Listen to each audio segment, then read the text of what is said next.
আমি প্রত্যাশা করছি যে পৃথিবীতে যেন শান্তি ফিরে আসুক, পৃথিবীর সব জায়গায় যেন মা তার মমতা ছড়িয়ে দেন এবং সব জায়গায় যেন শান্তি ছড়িয়ে দেন, আমরা যেন সবাই সুস্থ থাকি, ভালো থাকি। খুব মজা করেছি, খুব ভালো পূজা কাটলো।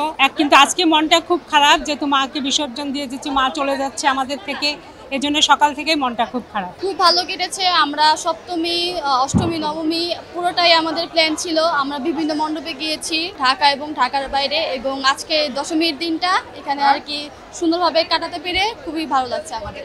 খুবই ভালো ছিল, আমরা কোনো রকম ডিস্টার্ব ফিল করিনি, আমাদের সাথে কিছু ঘটেনি। Walton switch, stylish and elegant. সবাইকে দশমীর শুভেচ্ছা, শুভ বিজয়া। আমাদের পুজো এবার খুব ভালো কেটেছে, আমরা সবাই মিলেমিশে খুব আনন্দ করেছি। আশা করছি আগামী বছরও খুব ভালো কাটবে। মায়ের কাছে এবার প্রার্থনা করলাম যেন আমরা দেশের সবাই মিলেমিশে শান্তিতে এদেশে থাকতে পারি। এবারে পুজো অনেক ভালো গিয়েছে, যতটা ভেবেছিলাম যে একটু আতঙ্কেও ছিলাম ভয়ে, কিন্তু অনেক ভালো গিয়েছে, সব সুষ্ঠুভাবে হয়েছে। আর মা তো আজকে চলে যাবে, মন তো একটু খারাপ হচ্ছে, কিন্তু তারপরও আনন্দের সাথে মাকে বিদায় দিচ্ছি, যাতে আগামী বছর মা আবার আসবে, আমাদের জন্য ভালো কিছু রেখে যাবে, ভালো কিছু করে যাবে, সেই ভরসায় মাকে বিদায় দিচ্ছি। খুবই ভালো নিরাপত্তা পরিস্থিতি ছিল, ভালো ছিল। আমরা অনেক ঘুরতে বেরিয়েছিলাম, সেখানেও ভালো ব্যবস্থা ছিল, কোনো সুষ্ঠুভাবে সবকিছু সম্পন্ন হয়েছে। আসলে নিরাপত্তা মানে পুলিশ, র্যাব সবাই খুব সহযোগিতা করেছে। তারপরে আমাদের মণ্ডপেও এসেছে পুলিশের ডিআইজি, মানে তাদের মানে স্বতঃস্ফূর্ত সাহায্য ছিল আমাদের সাথে। হ্যাঁ, আমরা আসলে এবার দুর্গাপূজা আমরা অনেক উপভোগ করেছি, এবং বিশেষ করে ঢাকা আমরা যেটা আশা করেছিলাম সেভাবেই পূজাটি হয়েছে। শান্তি শৃঙ্খলা যথেষ্ট ভালো ছিল, গভর্নমেন্টের নজরদারি অনেক ভালো ছিল। তো সব মিলিয়ে এবার পূজা যথেষ্ট ভালো হয়েছে, এবং আমরা আশা করি যে ভবিষ্যৎ বিশ্ব সকল সম্প্রদায়ের জন্য পাঠযোগ্য হবে এবং সবাই শান্তি শৃঙ্খলভাবে বসবাস করবে, এবং দুর্গা মা আমাদের মহাশক্তি, আমাদের সকল সম্প্রদায় জাতি ধর্ম নির্বিশেষে সবার সম্প্রীতি বন্ধন দৃঢ় করবেন।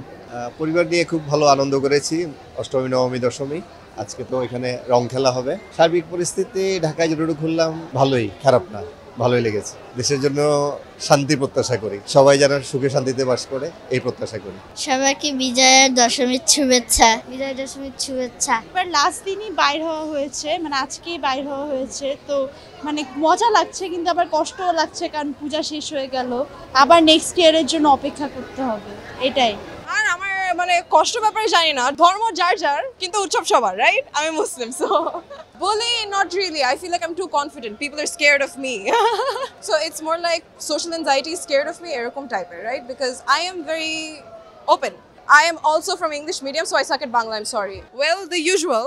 ধর্ম যার যার, কিন্তু উৎসব সবার। সকালবেলা আমাদের পূজা ছিল, পূজার মাধ্যমে আমাদের দশমী শেষ হলো। শেষ হওয়ার পরে খুব মন খারাপ লাগছে, কয়েকদিন খুব আনন্দে ছিলাম। পূজা, তারপরে আমাদের ফ্রেন্ডস, ফ্যামিলি, বাইরের মানুষ সবাইকে নিয়ে অনেক হইচই ছিল, অনেক আনন্দ। কিন্তু মা চলে যাবে এটার জন্য সকাল থেকে মন খারাপ। তারপরেও দেশবাসীর জন্য বা আমাদের ফ্যামিলির জন্য আমরা যাতে মা আবার আমাদের আশীর্বাদ করে যান, এক বছর ভালো থাকি, আবার মা আসেন, আমরা সবাই মিলে আনন্দ করতে পারি, এটাই মায়ের কাছে আমাদের প্রার্থনা ছিল আজকে। এই বছর পূজা প্রতি বছরের নেই, এই বছরও ভালোই আমরা পূজা উদযাপন করেছি, সুশৃঙ্খলভাবেই উদযাপন করতে পেরেছি। আমরা সমস্ত আমাদের যে নিকটতম আত্মীয় স্বজন, বন্ধু বান্ধব, হিন্দু মুসলমান সবাই মিলে আমরা এনজয় করেছি। কিছুটা অসাম্প্রদায়িক কিছু বিষয় যেটা আমরা শুনি, কিন্তু পূজার সময় কিন্তু আমরা সবাই অসাম্প্রদায়িক হয়ে যাই, এবং সেটাই যেন সবসময় ঠিক থাকে, এইটাই আমরা মার কাছে সবসময় আমরা প্রার্থনা করি। যেমন মা শারদীয় দুর্গা আমাদেরকে যেন সবসময় একটা অসাম্প্রদায়িক বাংলাদেশ দেয়, আমরা যেন সবাই মিলেমিশে ধর্ম বর্ণ নির্বিশেষে, হিন্দু বৌদ্ধ খ্রিস্টান নির্বিশেষে আমরা যেন একসাথে বসবাস করতে পারি। খুব আনন্দ উৎসব মুখর পরিবেশে আমরা পুজো উদযাপন করেছি। কিছুক্ষণ আগে মায়ের বিজয় দশমী হয়ে গেছে, শুভ বিজয়া, এখন সিঁদুর খেলা চলছে, তো আসলে খুবই ভালো লাগতেছে। আবার একটু বিষাদের শুরু আছে, কারণ মা চলে গেছেন আমাদের ছেড়ে, তো সব মিলিয়ে ভালোই লাগছে আর কি।